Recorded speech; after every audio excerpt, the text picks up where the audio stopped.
Jina langu Jiji. Naombea nje Afrika, nimeona kifo cha kiongozi. Naombea katika Jina la Yesu. Amen. al-Moallem was born in Damascus in January 1941. He was a close confidant of former Syrian leader Hafez al-Assad and then his son Bashar al-Assad.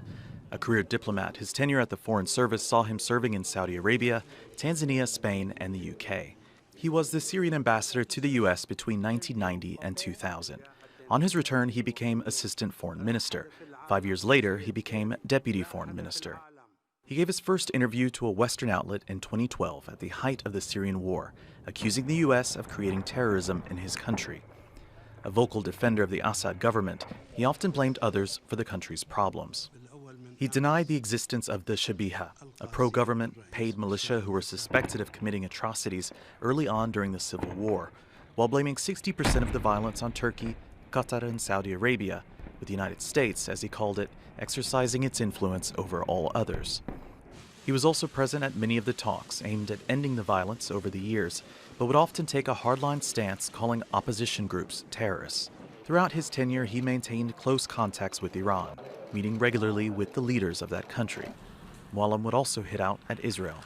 At the United Nations General Assembly in 2017, he accused it of supporting what he called terror gangs fighting against Syrian interests. The speech also referenced the occupied Golan Heights and his government's desire to retake the territory. And in 2014, he had this exchange with then UN Secretary General Ban Ki-moon.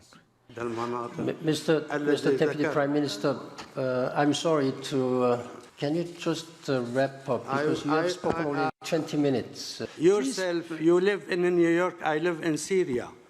I have the right to give the Syrian version here in this forum. In recent years, the Syrian government has relied on Russia to push its case to the international community and turn the war in its favor. And throughout, al-Moallem remained at the center of the Syrian government's mission.